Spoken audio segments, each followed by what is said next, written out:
have you ever been at a crossroads in your life when you're not sure what direction or path to take?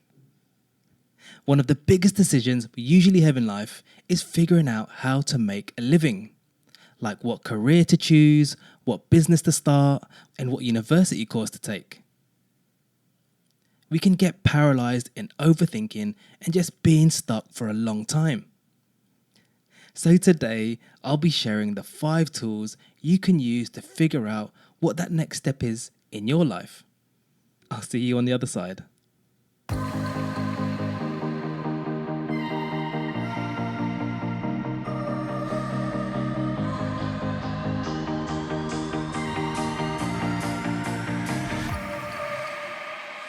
You don't have to wait until you reach financial independence to start enjoying your life. You can do that much earlier and start living a life that you love and that's true to you. Welcome to Freedom Before FI. Using FIRE and life design techniques, we help you create freedom on your way to FI instead of waiting until you're retired to do the things that light you up. I'm your host Greg, a FIRE movement and life design enthusiast. If you're itching to get freedom now, then let's do this.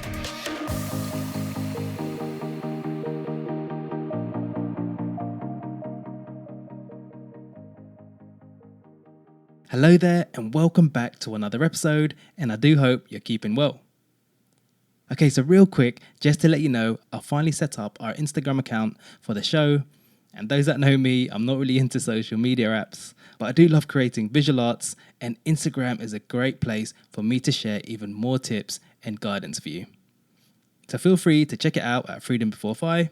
I do post video clips of the interviews on there as well, and if you follow us on there, you'd be notified of any new posts or reels. Okay, so onwards with the show. So Professors Bill Bonet and Dave Evans head up the Life Design Lab at the renowned Stanford University in US. By using the principles that designers use to create products, they help students figure out what to do next in life, i.e. what career or university course to take. In their years of teaching, they have come up with the 5 life design mindsets, or you can think of them as tools you can use to help you figure out your next steps and design a life that you love. I'll just jump straight in and tell you what those are, and then I'll dive into each one separately. Okay, so there's 5 mindsets or tools, and the first one is to be curious. The second one is have a bias to action and try stuff. The third one is to reframe problems. The fourth one is to know it's a process.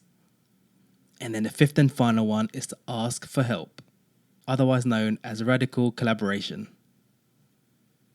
Okay, so let's start with the first one, which is to be curious. Being curious invites exploration. It makes you see new things, new angles, which could unearth opportunities for you. And it's how we learned when we were kids.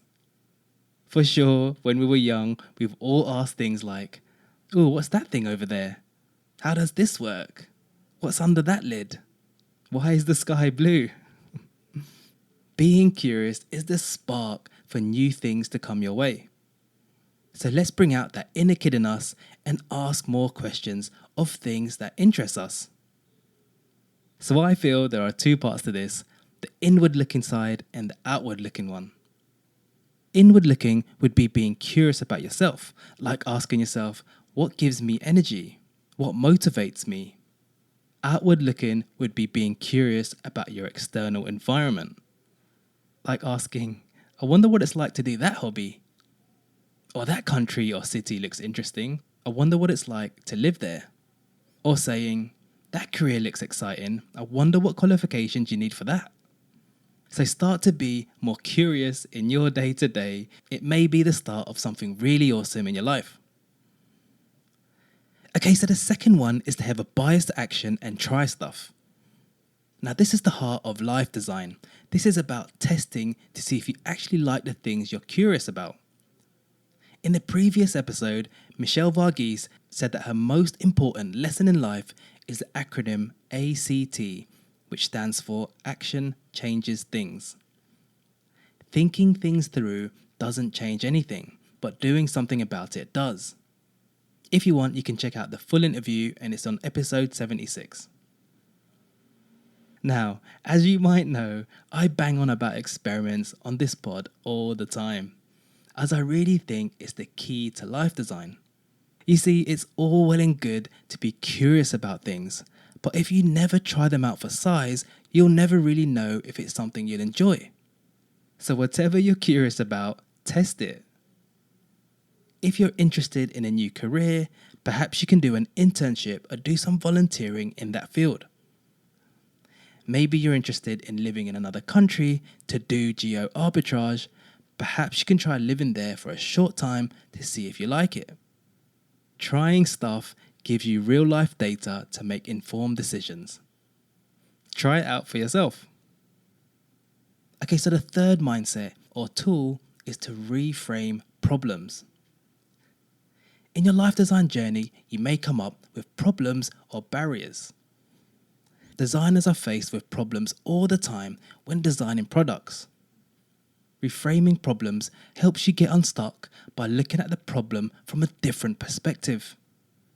Most of the time, our problems are based on having wrong beliefs or having a narrow focus. The authors describe this as having dysfunctional beliefs, which don't help us at all. So we need to reframe them. So for example, a dysfunctional belief could be saying to yourself, there is only one career path for me that would bring me joy and happiness. Okay, so the reframe to this could be saying to yourself, there are a multitude of paths for me that could bring joy and happiness, and I just need to try stuff out. Another dysfunctional belief could be saying to yourself, I'm too old to pursue that career. Now the reframe to this could be saying to yourself, I wonder what transferable skills I have in my years of experience that could help me find a suitable role in that field. So try to look at your problem from another angle. You never know, it might have never been a problem in the first place. Okay, so the fourth mindset is to know it's a process. Designing your life is not a one-time thing. It's a process, a long journey. We follow our curiosities, we try things. If it's not working, we try something else. So don't be afraid to let things go if it's not working. That's the designer's mindset, and one we need to have on our own journeys. So don't focus on the end goal, focus on the process. The end goal is just a byproduct. Okay, so the fifth and final one is ask for help. Here's a quote from the book. The best designers know that great design requires radical collaboration. It takes a team. A painter can create an artistic masterpiece alone on a windswept beach, but a designer cannot create the iPhone alone, windswept beach or not. And your life is more like a great design than a work of art, so you cannot create it alone either. End of quote. Okay, so my tip here is figure out who are the people in your life that can help you in your life design process. It could be your close friends or family that know you really well. Or it could be colleagues you've worked with in the past that you respect. Perhaps it's finding a coach or a mentor in the field that you're interested in. Okay, so those are the 5 tools. Let's do a quick recap before we wrap up. Okay, so number 1 is to be curious. Ask questions of things that spark your interest. You never know, it may lead to opportunities. Number 2 is to try stuff. Test and experiment to get real life data. Number 3 is to reframe problems. This helps you get unstuck on any problems that you're faced with. The 4th one is to know it's a process. Focus less on the end goal and more on the journey. Okay, and the 5th and last one is to ask for help, as you need collaborators in your journey, and it's hard to do this alone. Just a quick plug, I do offer life design workshops for people trying to figure out their next steps. Whether it's trying to figure out a new career, a new business, or a new side hustle. you can just message me on Instagram or send me an email with the words life design if you're interested. Thank you for spending your time with us today. If you need more help, you can check out our free guides and services on our website, freedombeforephi.com. If you have a burning question or just want to chat, don't hesitate to drop me an email at greg@freedombeforephi.com. If you found the show useful and want to be notified of future episodes, you can click follow on Spotify, Apple, or the app you're currently using right now. If you think the episode will help a friend or a colleague, feel free to share it with them. And lastly, if you learned just one good thing that will help you in your journey and you want to help us out, please do leave a 5-star rating on your podcast player app. That would help us out loads. Alright, that's me for today, and have a great rest of the week.